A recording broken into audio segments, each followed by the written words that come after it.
Welcome to Yield Today with Dallin Candland. Today I am joined by the one and only Bob Morley. This feels a little familiar because he was my very first interview that I ever did on the podcast. And the thing that happened was I think I saved it as like a generic file name. So I actually lost that footage. So it was very, very sad for me. But now I'm actually in Brother Morley's class at BYU Idaho, organizational leadership, and I'm having a blast with it. Have gotten to know Brother Morley a lot better, and so I feel like this interview will go in a slightly different direction, and it's definitely not a bad thing. So it's been fun getting to know him better. He's the associate director for faculty development at BYU Idaho, and he teaches organizational leadership and international business and probably a couple other ones, but IBC is my other main course. IBC, yeah, it's the other one. Awesome. Well, cool. Well, before we jump in, I guess let's just jump in. Great. Yeah, I just wanted to ask a little bit about, let's just say, like, who are some of the most influential people for you when you were growing up? What kind of role did they play for you? Well, the most influential people in my life were my mom and my dad, hands down. You know, I think nobody has more time that they invest with a person than what a parent does. Typically, you know, there's exceptions, I'm sure, to that rule, but but they definitely are the most influential people in my life. Yeah, that's awesome. And you grew up where did you grow up again? I grew up, I was born in Salt Lake City in Utah and lived there until I was about 1.5. And then we moved to Colorado. And I spent most of my childhood in Colorado until I was almost 19. Okay, gotcha. So it was mostly because you've talked about Colorado a couple times in class before. So that's where that lines up. Yeah. Sweet. Well, I was kind of looking on your LinkedIn page, and it said in your experience for Arbinger that you were still pursuing this dream to teach at BYU Idaho, and now you're doing that. So kind of like walk us through that a little bit and where that dream, I guess, started. Well, it's a great question.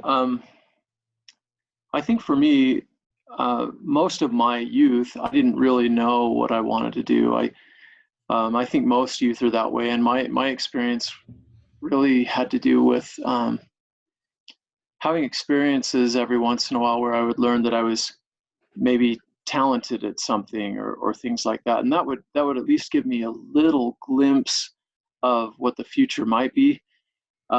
But then when I was 19, I served a mission for the LDS Church in Caracas, Venezuela, which affected my life dramatically in a couple of ways. One was, I think from the first week when I was in the missionary training center, I just felt the excitement and the power of the gospel of Jesus Christ, but I also felt the excitement of learning and teaching and what it's like to be in an inspiring classroom. And so from the time I was there in the MTC, I felt like I've got to come back to this place. No matter what I do, I'm going to come back here and I'm going to teach here. And that impacted a lot of my decisions in terms of where I went to college and the things I focused on. I taught Spanish. You know, I learned Spanish in my mission, then taught Spanish at the MTC and supervised Spanish teachers. And again, as a supervisor, teaching teachers was something that brought a lot of joy to me. And you know, I felt depth of relationship and camaraderie with the people who were in my area. And from that point, I felt like somehow in my life I've got to teach, because that's where, for me, the most joy was found. And as I entered my career, there was even a component there of wanting to make a difference with other people wanting to teach. I got an opportunity to also teach an adjunct class for a religion class at BYU, where we would teach like 150 students at a time, some missionary prep workshops. And again, I just loved it. And so I think I identified as a teacher from the time I went into the MTC, from the time I served as a missionary, and then as a teacher and a teacher supervisor thereafter. But when I started my career, I didn't feel inclined to go into secondary education and administration like one of my best friends and roommates did. And I just didn't feel that same draw in that direction. About that time, I read The 7 Habits of Highly Effective People, and that opened a door for me where I thought, wait, you can change lives of people in a non-religious setting by teaching powerful, true principles. That's exactly what I want to do. And so I got a job in the call center of Covey Leadership Center. I left the MTC at that point and started selling things over the phone. Wow. And I had various jobs at Franklin Covey, but that ended up being a 13.5-year job. And my first full-time job after college, I worked there part-time before graduating, and I found a job there full-time. But the desire, the common desire of people at Franklin Covey to want to make a difference in the world was something that I resonated with, and that defined my career for many years thereafter. But in the back of my mind, I always had a feeling that someday I'm going to return to BYU, Idaho, where I did my freshman year at Rick's College, and I'm going to teach there. What started that was when I was starting my MBA. Gordon B. Hinckley made the announcement that BYU, or that Rick's College, would become a 4-year institution and become BYU Idaho. And when that announcement was made, I remember feeling in my heart, I'm going to be a part of that, and I'm going to do that someday. It took a lot of applying and many different roads until it actually happened. And I'm deeply grateful for that, because had it happened right out of my MBA, the years of experience that happened between my graduation and when I actually got a job here, which was, I think maybe, let me think how many years it was, 16 years. And so anyway, during those 16 years, my life changed in many different ways, and I'm so grateful for that. Yeah, there's a lot of really good stuff that you shared there. I like a lot how it was kind of something you kind of identified with yourself pretty early on. So there wasn't you just continued to grow in that teacher role that you played regardless of what your job title was. That's really cool. And yeah, that was my sister. She just came by and dropped off some honey walnut shrimp that she made. So Hey, awesome. she was going to feed it to me through a fork while you were talking. I was like, probably not. But she just put it in a cup for me. So it's That's nice great. Well, when I her. start talking next, I hope that you'll temporarily mute your camera so you can eat that while it's hot. Yeah. I also had a quick thought about you doing a call center job there. That's really crazy. I feel like a lot of college students have tried call center jobs. I know I've done 2 call center jobs for different products. And I guess, what are your fast, quick tips for getting better at that? And I'd also add that it's kind of really awesome that you got to work there, where you probably got to hear how you're making a difference and everything. And, as opposed to some call centers where it's like you're giving surveys or misleading people or whatever, it might not be as meaningful. Yeah. So like, what are some of your quick thoughts for doing well in that kind of job? Well, and when I share these thoughts, I want to first clarify that these are things that I learned over time, and that I didn't, there were plenty of days I just showed up and punched the clock and waited for phone calls to come in and stuff like that. There wasn't always a lot of vision for it, but I would say that whether it's a call center job or whether it's sales, really any kind of sales, whether it's operations, whether it's customer service, whatever you choose to do, there is a lot of people think, well, I'm doing this job temporarily until I can finish X, Y, and Z so that I can really do my dream. And I think that's in a way, it's a point of view that causes us to miss living our dream today. And I think that if I could go back and do the call center again, I would begin every day by first centering myself and thinking, praying and pondering and just taking a few moments to say, am I ready to interact with all the people I'll be interacting with today? Some might be angry, some might not want to talk to me at all, but am I ready so that each person I interact with, that I do good, I do as much good as I can in that interaction, whether I sell or don't sell. It's not irrelevant because that's your job. You've got to sell, but whether I sell or don't sell, I'm gonna leave that person in a better position than when they came to me. And had I been doing that, I would have already been being a teacher. I would have been living my dream right then. And there were days that I did and that I'm proud of.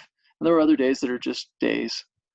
But that's the main thing I would say is in any job, whether it's a call center or otherwise, show up as if you were already living your mission in that job. Yeah, that's super powerful. I think you just named the episode "Living Your Dream Today" with Bob Hey, Morley. cool. There we go. Awesome. So that's some good stuff for sure. So Thank you. yeah, well, absolutely. It's that's something I definitely experienced in the call center jobs I had. It's really a wonderful thing when you can make a small difference for somebody in their day. Like, there's their basic, hey, I was looking for information on this, and give them the information. And it's like, let's go beyond that a tiny bit and help them out. And, I think that's really admirable too. I try to not let anything that I know like hold me, like I try not to let the job title hold me back from delivering more value, whatever it is. So Well, that's really I've good. noticed that in how you participate in class and in life. You definitely are seeking to show up as a difference maker, and that's a great example for me. It lifts me and helps me remember I can do that too. Oh, so I thanks. appreciate that. Yeah. Well, definitely appreciate that. So I guess let's go back to like a business team. I'm sure you've worked in a lot of business teams, some where you were probably more the leader, other times you were the follower. What are some of your like tips or like stories about building good team leadership in a business setting? That's a great question. My last role was on the executive team of the Arbinger Institute before coming here, and one of the principles that Arbinger teaches that is just very simple and yet powerful. And it sounds like common sense. Common sense is not common practice, but it's that whatever role we play in any team, any family, any organization, we have impact on people in lots of different directions. We can have impact up the channel with our boss's boss, the company itself. We can have impact on all those who report to us.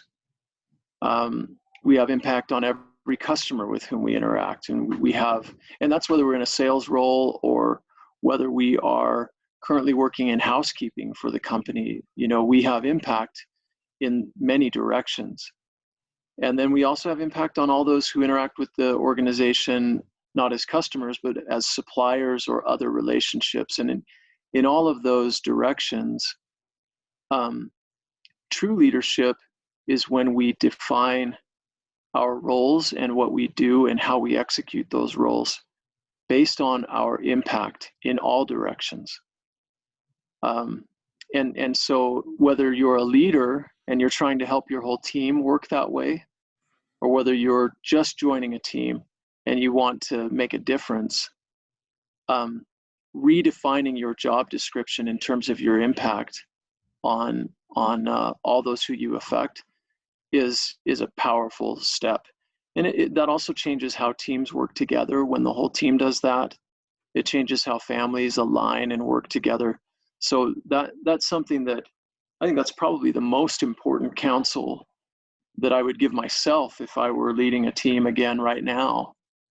And I do have a leadership role, and so that's something I need to take my own medicine, and after this call really ponder, okay, what is the impact I'm expected to have in this role, and how can I do that better?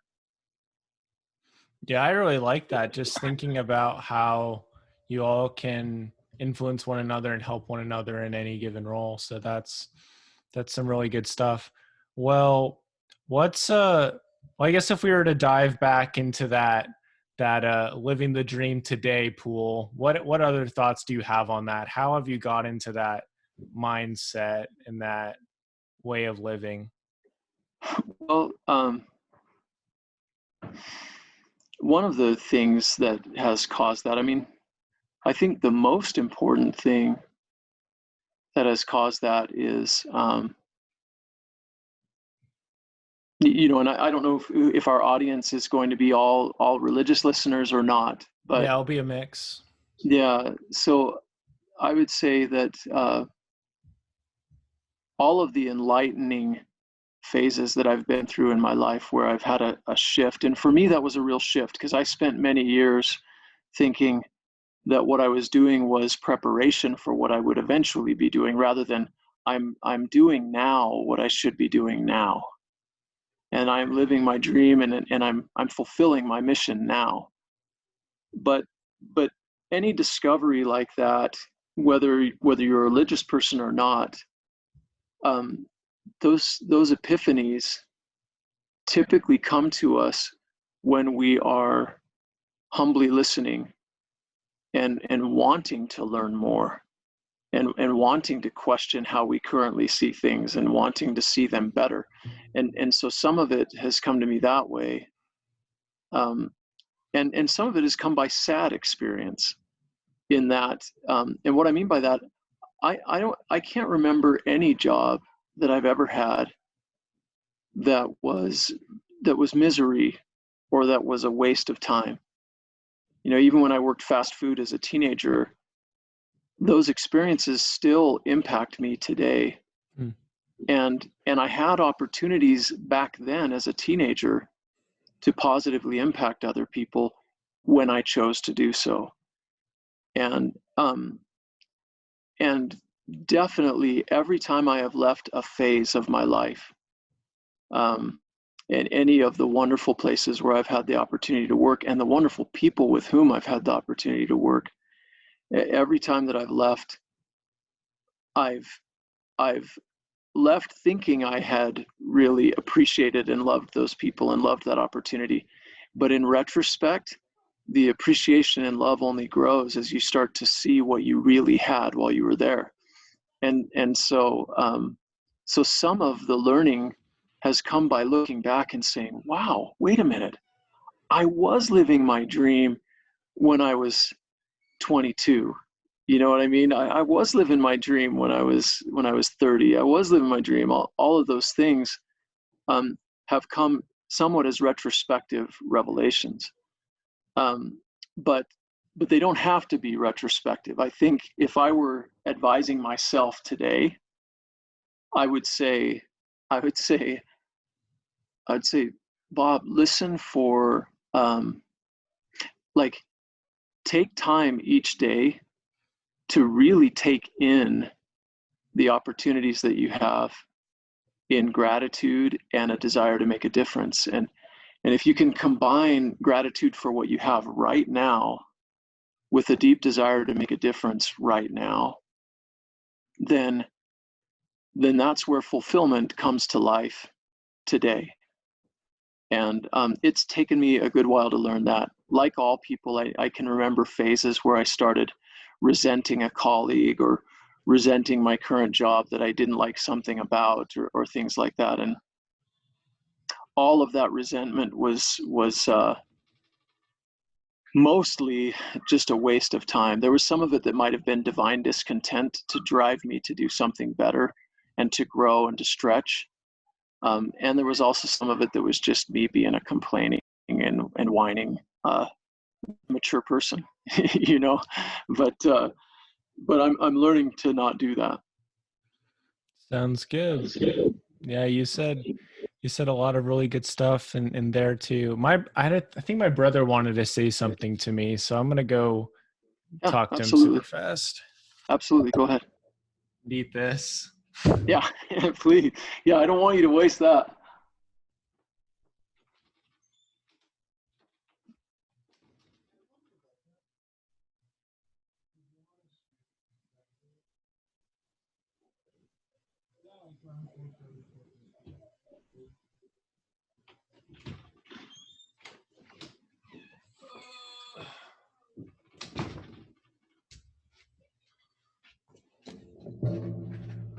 I apologize for that. That was way longer than I was thinking it would be, but No all was problem. well. We just needed to do some communicating.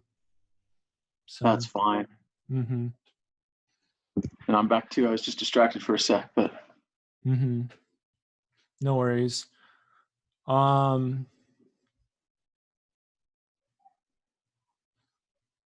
What was the last thing you said? Like, I kind of have an idea of what it was, but kind of to get the train rolling again. oh yeah, we were talking about if there was anything else for me that I wanted to say about that idea of living your dream today, Mm-hmm. and how that idea came to me. And mainly I was talking about how it came from two sources. The first one being revelation and inspiration, and that can mean not just from a religious sense, but how any of us seek light and knowledge. But that also it came from retrospective experience of looking behind me and realizing, wait a minute, I was actually that was a key part of my life, and that was an opportunity for me to live the dream, and and a way to experience it. And I just, if I could change anything, I would drink that in even more than what I did, and really just revel in gratefully acknowledging that I'm being given an opportunity to serve in a way that fulfills my dreams, and to be served in a way that fulfills my dreams. Yeah, that's good. Recognizing that no experience is really wasted time if you're really trying to get something out of it. And looking back, you can see that, there was a lot of lessons. Like that's how it is a lot of times with me. I recorded a lot of little podcasts about how my days are going at BYU Idaho, and lately I've been listening to them in the morning while I floss, because I don't like flossing at night. Although I did floss last night, and it wasn't as bad as I thought it was, just because with the podcast, like I'm fine with it. But I had talked about different experiences and how blessed I felt I was and how other things are going. And it's like, that was a different time. Like there was a lot of experiences I hadn't gone through, and I was still saying how thankful I was. So, Do you yeah, it use was really Do you wonderful. use wind up floss or floss swords? It's just wind up floss right now, but I have used those dino flosses Yeah, before. floss swords for me make a big difference. They make it twice as fast, much cleaner and easier. And that in terms of changing the structure of things, that makes it a little bit easier for me to make that happen. Is that why they call them floss swords, like the brand that you use? I think so. That's what I've always called them. The original creator of those created them like little swords where you have the handle with the little floss piece in it, and then the sword at the end for picking your teeth. But Mm-hmm. anyway, Gotcha. Yeah, that's cool. yeah, it probably won't go in the podcast. But Yeah, it might though. It might, that's That's cool cool. though. You made me think about something that one of the people on my mission trip in for the Church of Jesus Christ of Latter-day Saints in Idaho, and he kind of told me this kind of out of the blue. was with my missionary companion. We're eating dinner with them, and then we were going and we were going to share a message with them. And he's just like, just sharing some stuff because he still remembered his mission in Taiwan really fondly. And he just said, just learn to savor the hard stuff. He's like, so elders, savor the hard stuff. Just enjoy it, take it all in, and just learn as much as you can from it. And that's some of the best advice I think I've gotten. I like that. I've really tried to think about that too, is just appreciating those experiences and what you're learning from them. Yeah. And what they're trying to teach you too. Because if the same thing, if you're late to work, 5 times in a row, there's some problem there. So, well, cool. Yes, indeed. Well, I appreciate hearing your sage advice and everything about those topics. What would you say is like one of the most underrated leadership traits, something that more leaders should actively seek to develop that isn't well recognized? Well, I think what comes immediately to mind is that there are many people in the world who love and admire Jesus Christ as their example, and I think a lot of times when we choose to follow him as the perfect leader and the best leader that there ever was, I think we find ourselves in a very good position, and I think sometimes as we follow him, I know for me, I tend to think that means that I need to be loving, and certainly it does. I mean, he was the embodiment of love, and yet love in reality means having high love and high expectations, and we can in fact have both, and I think that's one trait that I would say is underrated, is this idea of high love and high expectations. So many, we find examples of people who are strong on one side or strong on the other, but the most effective leaders know that those two things go hand in hand. You can't have one without the other. And I think the other thing that is sometimes touted as an important trait, but we mostly give it lip service, is true humility. Jesus Christ being the perfect example, who said that he did nothing of himself, but did everything for the glory of his Father. And I think that any leader, even a CEO, ultimately has people to whom they are responsible, and for whom they are responsible, and stakeholders, all of those things, and to truly subjugate our own desires and our own selfish will for the good of those who we serve, takes tremendous humility, humility beyond what I currently possess. But in as much as I have acquired some degree of humility in my life, I've found that then I start to be able to truly lead people, because I can get out of my own way and get out of their way, more importantly.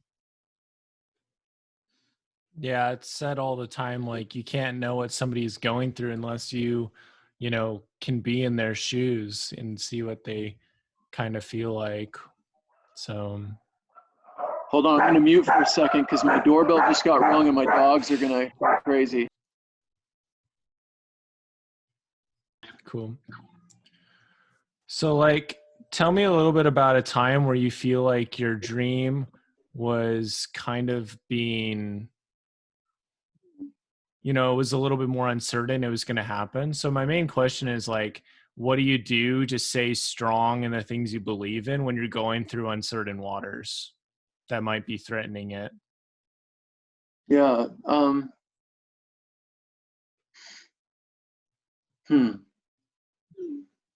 Well, when I started at Franklin Covey, my my main purpose or my main objective out in the future somewhere was to become a consultant for the company, meaning someone who would be a trainer and actually go out and deliver training programs and travel all over teaching 7 Habits and the other great material that the company offers.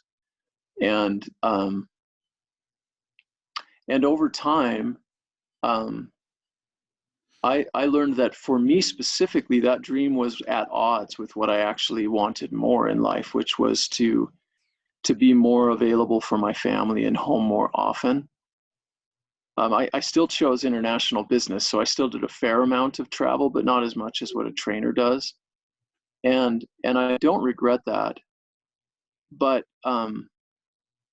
as I was coming to those realizations, I think that I realized that I had tied up my identity and my future as I'm doing all this so that I can become a trainer. And so to shift from that, I think was tough for me because I struggled thinking, well, what's my identity now? Who am I going to become? And I think that if I were to go back to that situation, or if I were advising any friend or colleague or student about a time in their career where they feel like, man, this just is not living up to my expectations. I'm not living my dream right now. I think I would say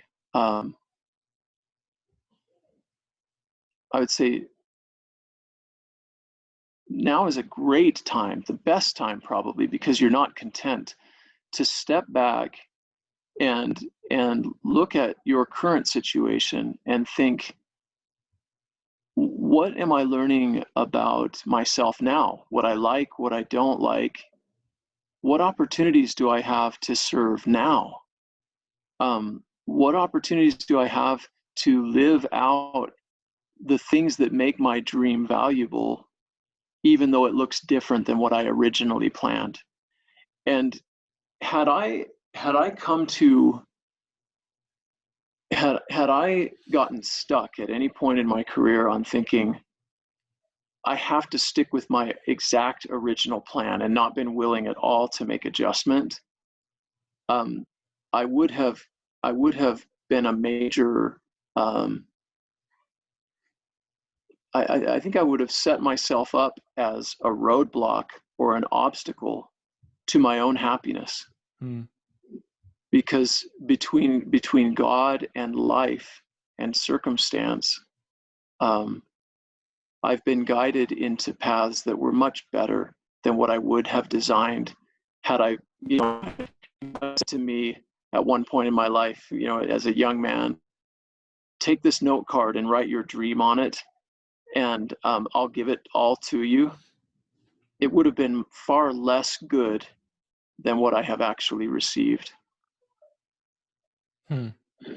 Yeah, that's very, very telling. And I really like this journey that we're really taking the listener on right now, of looking back at their life, looking ahead at what they want to do in the future, and also looking at right now, this day, like what is great in their life right now, what's something that they can do better at to push them ahead, and how can they perform better in their given role, and kind of find more joy in their jobs. This has been some really good conversation for sure.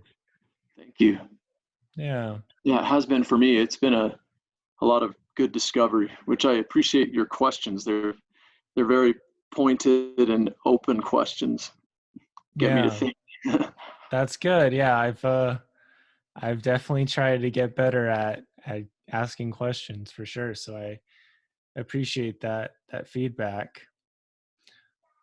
Well, let's see. I guess let's call out to the old college you, and what were some of the best things you think you did in college, and what were some things that you could have done better at?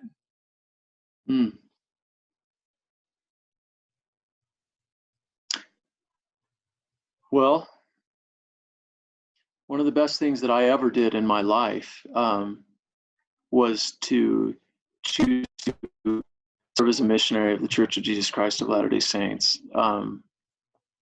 That decision alone has had more impact on my life than almost any other decision, other than to marry who I married and to have a family and things like that, and just in general to be a follower of Jesus Christ. But to choose to serve in that way had a tremendous impact on me, and that happened during my college years. But then thereafter, the things that I look back on as being the best choices that I could have made during college had to do more with becoming more service oriented. I at one point during college, I got a goal that I wanted to get to know my extended family better. Mm. And I thought that I was being a blessing in their life as I tried to show up in a way that I could be helpful and be encouraging and uplifting and show love to people who I didn't know super well yet. And it turns out that decision has paid rich dividends, far richer to me probably than anyone I tried to serve. Which is like any sacrifice. I think a sacrifice is something where you give up something you want for something that's better.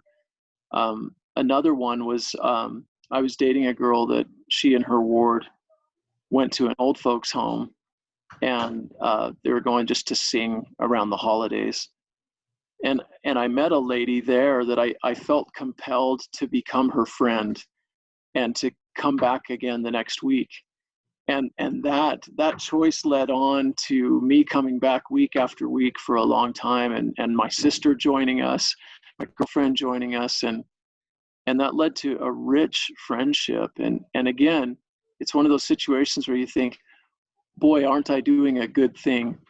And then you look back and you realize, wait a minute, that thing was designed to bless my life. And so any opportunities I had in college to try and be a blessing to other people, including like study groups and things like that, turned out to be rich blessings and rich opportunities for joy. So those are the things that I would do more of, is find ways to serve people. And it doesn't have to be like you give up your studies and you go out and serve all day long, in a nonprofit or something. It's in the actual day-to-day life. If you find ways to interact with people in a service-oriented way, school and life become really richly rewarding. The things I would do differently, or do less of, or I think the number one thing that happened to me while I was in college is, as I started to have all these great discoveries as a learner, and as my life started to fill with more and more truth and love from other people, and just the enlightenment that can happen while you're in college, the more that happened, the more I started to believe that I was really special. And that's the funny thing, is I think it's absolutely essential that all of us learn that we are truly unique, special people, with special roles to play and with good to do in the world. The problem is when you start to realize that, it's a very fine line before you start to go down the slippery slope of thinking you're all that. And I definitely had times when I was in college, and I have times now, where me thinking that I'm really something special really gets in the way. And I find that once you start thinking you're something special, you're setting yourself up for a quick reminder that special doesn't mean that you're any better than anybody else. It just means that you have unique work that you're called to do in life, and get to it, and don't waste any time comparing yourself to others, because my deepest regrets from my college days have to do with moments where I misjudged other people, or where I wrote people off too soon, or where I stepped away from relationships that I should not have, or where I didn't do the good I could have done if I was paying more attention. You know what I mean? And all of that, I take it back to pride. That my my biggest help were moments of humility, and the best progress I ever had, and the deepest digressions I ever had came when I became prideful. Yeah, there's a whole lot you said there. My face is always too close to the camera whenever I jump back to Sorry, me. No, sorry. it's I'm probably completely saying too fine. much, but I appreciate the opportunity to be introspective. Yeah, no, we're all about getting into your brain and understanding your point of view, because you have a very special point of view and a unique point of view. And I like what you said about, how because you're unique, you have a unique work to do. And I definitely agree. It's easy. It's a very, very fine line for sure. And it's important to at any point be able to tell like which side of the line you're standing on, because like if you're completely following other people and you're not really doing your own thing and learning for yourself, you're just learning from other people, like that can be good, but it's better also to be undergoing your own curriculum and teaching yourself things. But Yeah. it can also go the other way. So yeah, so I appreciate those thoughts for sure. It was good. I've had a couple of scriptures come to mind, and I know like I'm interviewing you, but I'll share them really fast. I would love it. Thank you. Yeah. One is Isaiah 42:16. It just says, "But I will lead the blind by a way that they knew not. I will make uh Hold on, basically Dallin. just says I'm gonna mute my mic 1 second. all good. Basically says that I'll make the crooked path straight, and you know what? I'll just try to find it real fast. Okay.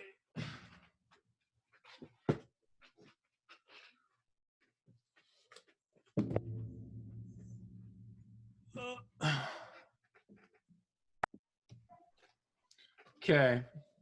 So when you're talking about how you were led in a path that you sometimes didn't really know what was going on, I thought of Isaiah chapter 42, verse 16. Says, "And I will bring the blind by a way that they knew not. I will lead them in paths that they have not known. I will make darkness light before them and crooked things straight. These things will I do unto them and not forsake them." I feel like this is perfect for college students, because it's saying like, I'll bring the blind by a way that they didn't know. I feel like a lot of people, especially like digital marketing, so that's kind of what I'm looking into. That's a field that didn't really exist like 6 years ago. And I definitely believe I was being prepared for it with my YouTube channel way back in the day when I was like 16. That was like 8 years ago, so, but Wow, that's yeah, it's also like his promise, Jesus's promise is like, I will lead them and not forsake them. I feel like there's a lot of people that are kind of being led to their dream or other things from experiences, from books, from the words of other people. And so that's why it's so important that you're willing to love others and kind of open yourself up to them and be willing to share and be vulnerable, because it can help you see how other people see you and get a better feel for all of that. So Dallin, can you share me or share with me the reference for that again? yeah, it's Isaiah 42:16. Okay, that's great. Yeah, some good stuff for sure. It really is. It's powerful.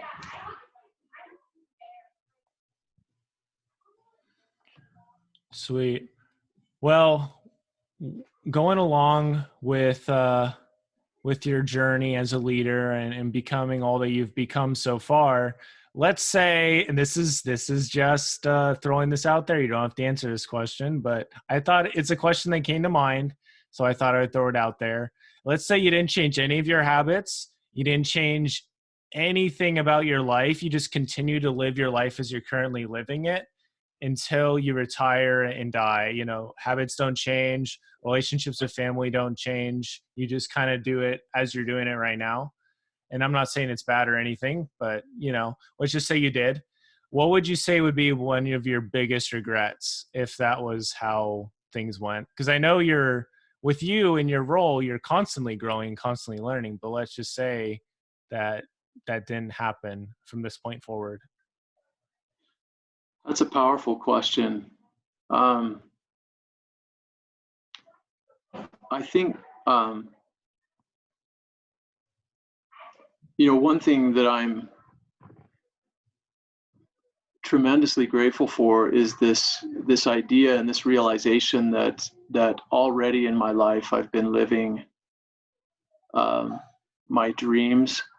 I've been having dreams fulfilled as I go along, and I've been blessed with daily opportunities to change as I go along.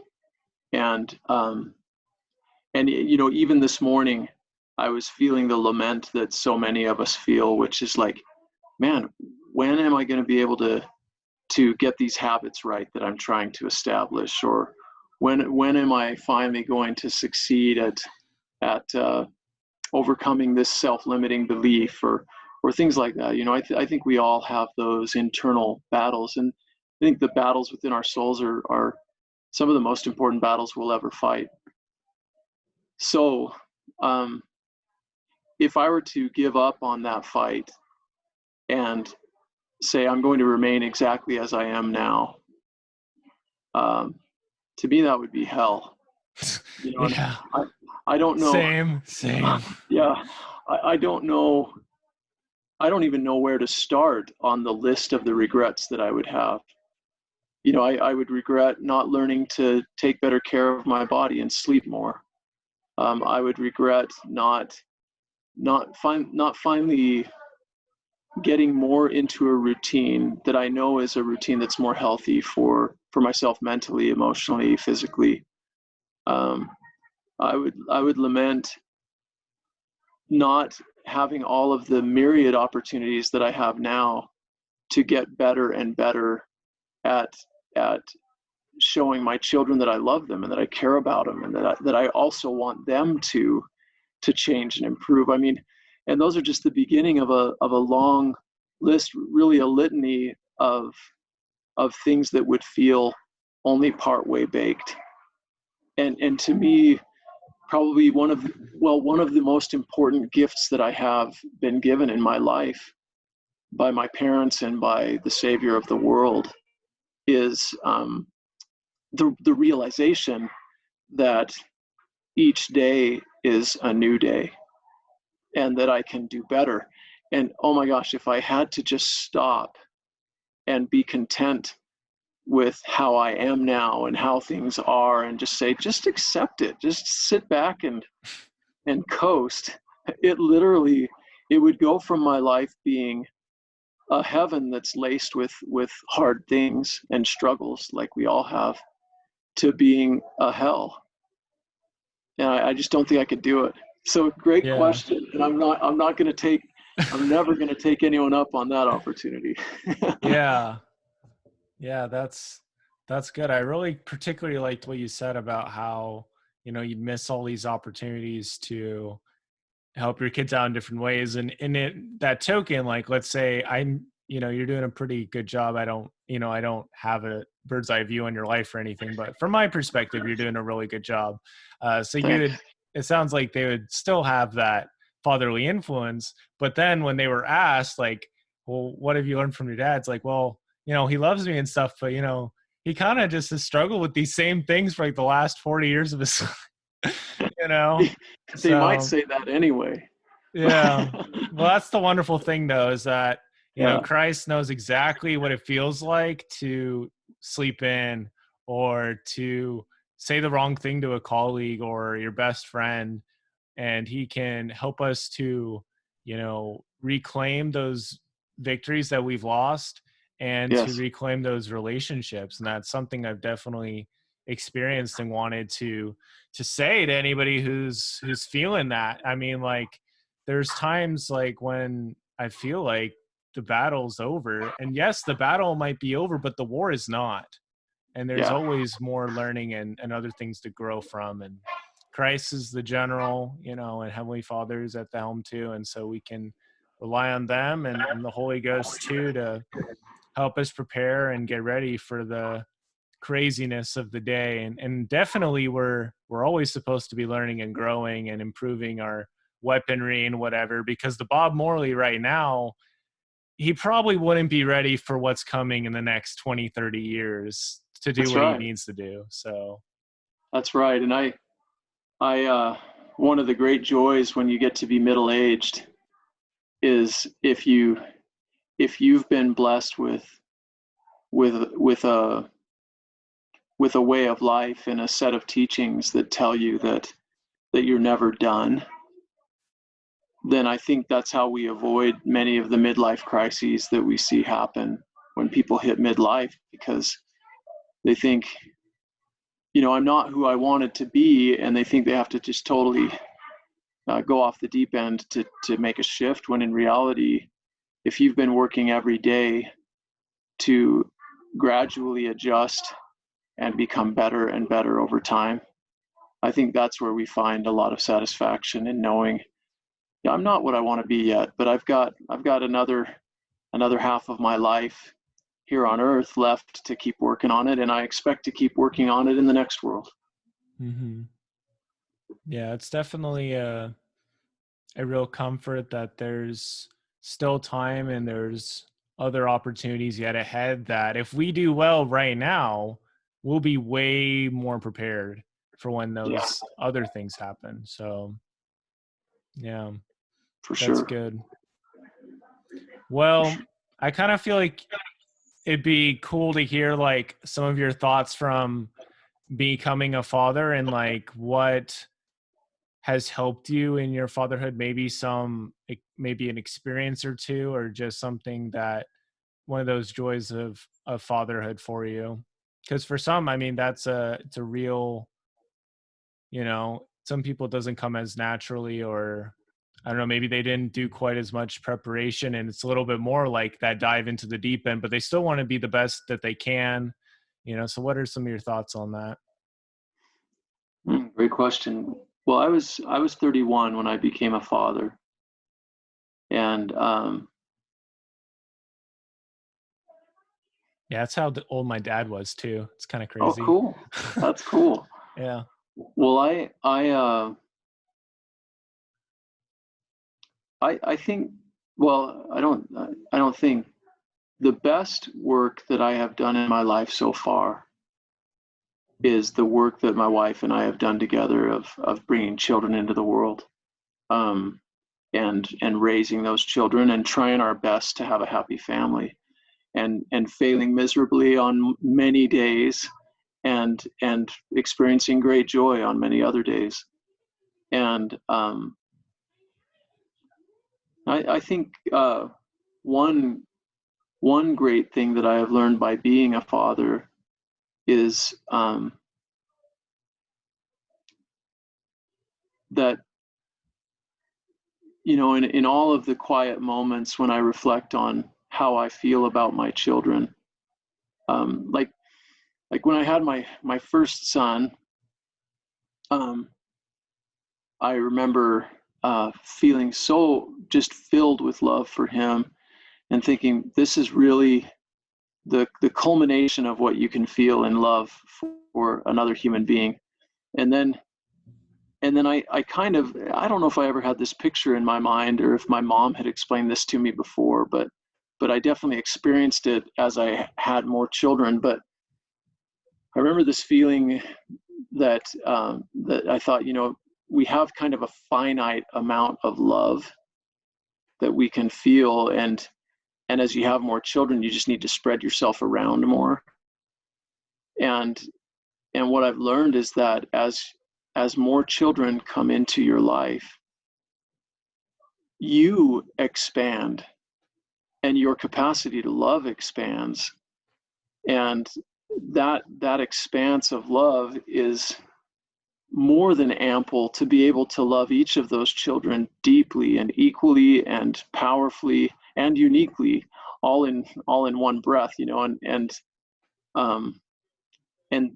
the great truth that tells me is that our eternal Father has, he being the author of that kind of love, has more than enough capacity to love the billions of creations all throughout the universe that he has, infinitely, deeply, and he expands with greater love. His love has no limit, and having experienced that in my small microcosm, gives me great comfort as I realize that he feels that way and more for me, and for you, and for each of my children, and for my wife, on days when we love each other, on days when we are frustrated with one another, whatever. But always his love is there, and unstoppable and unexhaustible or inexhaustible, and so that being a dad for me has connected me more with my earthly father and my eternal Father than anything else could have done. Mm. And Yeah. my earthly mother. I don't want to say father alone, because my mom is one of the main sources of heavenly love that I have ever experienced. Yeah, it's really good. You made me think about again with this close up, but you made me think about the scarcity and the abundance mentality as well. Oh, Like right. with that love is like, if you Yeah. think that God only loves like 5 of his children, and you have to like fit in that gap or something, then you can feel kind of sorry for yourself, or just might be a little bit less ambitious. But then if you think of the truth that God loves all of his children and loves them all uniquely, and no matter what they've gone through, that abundance mentality, that you really can't outdo him. Like he can always bless us more, he can always teach us more, he can always help us grow more. So our potential really is unlimited since we are his children. But yeah, I really love those thoughts and how you've been able to embrace that role as you have your other roles. So Thank you. good. Yeah.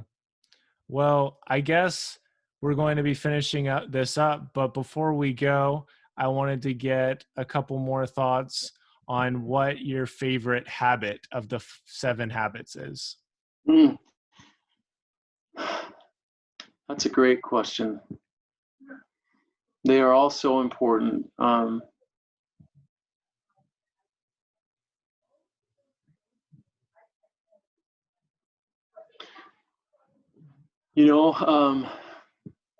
That's really tough. I don't know that I could actually No worries. limit it, but I will Yeah. say the one that first came to mind was habit 2, which is to begin with the end in mind. Mm. And that's the habit that tells us that all things are created twice. Before we do anything physically, we've first created it in our heart and in our mind.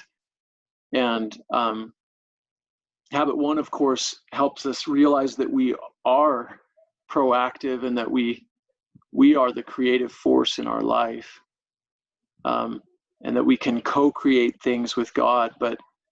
But habit 2, to me, the more intentional I have become in my life as I approach any task that I've been given, whether it's to teach a class or whether it's to have a conversation or go on a business trip or have a business meeting, the more intentional I've become at envisioning what it is that we're really trying to achieve before we go into that setting. I find that by beginning with that end in mind, those visions come about and they become reality because they've been intentionally created first. And that intentionality, if I could wish that well upon all mankind, including myself, I think that our outcomes would be far different. Even when you think about the terrible rioting going on right now and some of the tragedies of, I've been thinking a lot about the policeman who shot a guy in the back while he was fleeing with his taser and who's being tried now for murder. I just think that there's no way that policeman started that day thinking, I'm going to go find someone of another race and shoot them in the back, and destroy my life and destroy my future family and all of those things and spend my life in prison.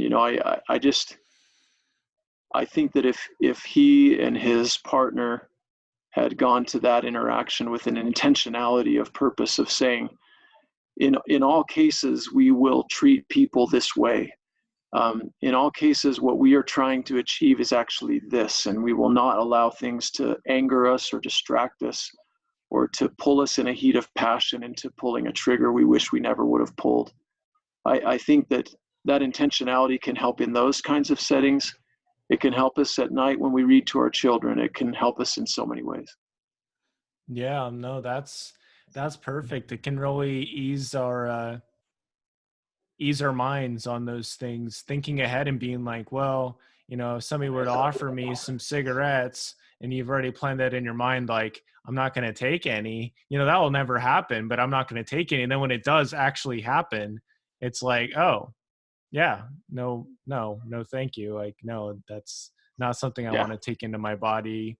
I don't want to get addicted or whatever. And even if I had thought about it more, like even in that kind of a setting where we say, I'm just going to say no and get out of there. We can even think also, what is my intention toward that person that's offering me the cigarette? And we can, in fact, we can learn new ways just by being more intentional. Like, if you say, well, actually, if I want that person to know that I care about them, even though I'm refusing their offer, then our answer might even be different. We might say something like, I know that you smoke and that smoking is a source of relaxation and joy for you, at least temporarily, and I appreciate you offering that to me. I appreciate you extending friendship to me. I choose not to smoke because I know it will harm me. But I take your friendship anytime. You know what I mean? Thank you for the offer of friendship. I think you're great. And then we take it a step above just by taking a second to be intentional. And that's something I want to get better at. Yeah, that's really good. I like what Constantine said. He said, wherever you go with all your heart. So, having that, thought in mind of how you're going to treat people regardless of choices they make or whatever. And yeah, I mean, since then I've been offered cigarettes before and it's just like, no, it's okay, but thanks or whatever. Yeah. So yeah. Well, definitely I learned that about where I don't drink, and I know you don't drink, but in settings internationally where people offer you a bottle of wine. I was in a training one time, and I told a story about my son Benjamin in Brazil, and so Benjamin in Brazil in Portuguese. And the next day, a gentleman showed up with a bottle of wine that was the specific brand Benjamin, and just to honor the story that I had shared with him, and in that moment, I didn't even feel it was appropriate to mention my beliefs about alcohol at all.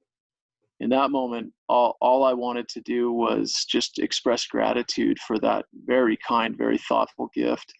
And And so often for people when they offer drinks, if we don't think that person is offering to lead us down a road to ruin, when in reality they might just be saying, I like you. I'd like to show you that I like you. Mm-hmm.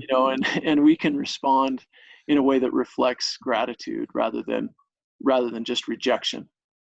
Yeah. And the same thing goes like if somebody is interested in telling you about their religious beliefs or something like that. Like Indeed. I had some times on my mission where this one lady who was a really nice Jehovah's Witness would give us like papers and stuff. And it was really nice of her to do that, even though we had our religion and what we believed in. But, it was still really nice that she was, willing to accept us into her corner, so to speak, and just kind of let her just share a piece of her with us. So yeah, it was really good. Absolutely.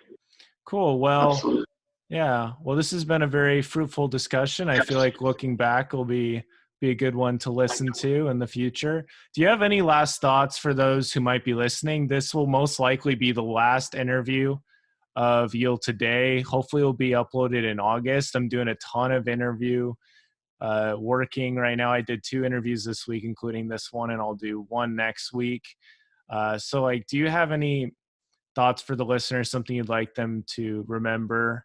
And also, where can people find you if they'd like to reach out to you and learn more about you? Yeah, sure. I'd like to share the greatest truth, one of the greatest truths that I have ever known, which is that in the Book of Mormon, there's a prophet Nephi who is speaking to an angel. He's actually asked an angel to interpret a dream that his father has had. And so in that process, he's been shown a tree of life. And the tree of life has a precious fruit on that tree. And so the angel says to this prophet Nephi, he says, knowest thou the meaning of the tree that thy father saw? And he answers, he says, yea, it is the love of God, which is the greatest of all the gifts of God and the most precious to the soul, something like that. I'm paraphrasing now. Mm-hmm. But the idea conveyed there is, he says, it's the most precious gift that God can possibly give us, is to be filled with that love. And then he goes on, and the angel responds after Nephi says that, and he says, yea, and the most joyous to the soul. And so if I could leave anything with a listener, it would be, if you begin again with this intentionality of what do you most want in life, if the absolute most precious thing that we can have and the most joyous to the soul is to be filled with God's love, then that should be at the top of our priorities. And that's such a high and noble task that I can't even begin to say that I have succeeded yet at being filled with that love all the time. I'm nowhere near where I want to be, and I have plenty of days when I'm just angry and frustrated and walking around like a dark cloud. But I know that principle is real, and that's what I'd want to leave with the listeners. And if anyone wants to talk with me more, the best way to get a hold of me is probably through my BYU Idaho email, which is just morleybob, MORLEYBOB @byui.edu, and they can reach out that way. It'd probably be the easiest way, and then we'll go from there, depending on what kind of conversation we need to have. Sounds good. Yeah, that was First Nephi 11:23. I just looked it up, and in IBC, like on your laptop case, you have this thing that's a picture of the tree of life, and I still remember seeing that. It's like, that guy has good taste, Yeah. So Brother Morley. An IBC student made that for me. We had an IBC. Wow. Our company was a sticker company, and I asked a designer to make a tree of life for me to remind me of that very principle, that if I get to the end of my life and I have all kinds of things, but I don't have that one most precious gift, then I'll feel like I have massively failed. And yet if I get to the end of my life and I've made all kinds of financial errors and I could have been a billionaire and it turned out that I wasn't, or things like that, but I have achieved success in that one area, then I'll feel like, you know what, though, I was able to pluck from the most precious fruit that's available, and I'll take that over anything else any day. Yeah. Because that will last, that will go on. That's a treasure that will go on. Indeed. Yeah. Sweet. Well, thank you so much for the talk, Brother Morley, Bob Thanks, Dylan. Morley. It was Yeah. really good talking with you. And yeah, everybody, if you'd like to, definitely send Brother Morley an email, morleybob@byui.edu. He would, and that's a morleybob@byui.edu. I'm sure he'd love to talk with you and answer any questions you have. Well, it was great talking with you. And really everything you said, a lot of it made me think of the YIELD acronym, which is yes, I envision, love, demonstrated today. So like, if you really envision, love, demonstrated, what is that going to move you to do? So that's our show. So thanks for listening, and remember to yield today. It'll be better tomorrow. Thanks, Bob. Thanks, Dallin. I really appreciate the opportunity. Yeah, we'll keep talking. Don't worry. Heck yeah. Heck yeah. I look forward to it. Yeah.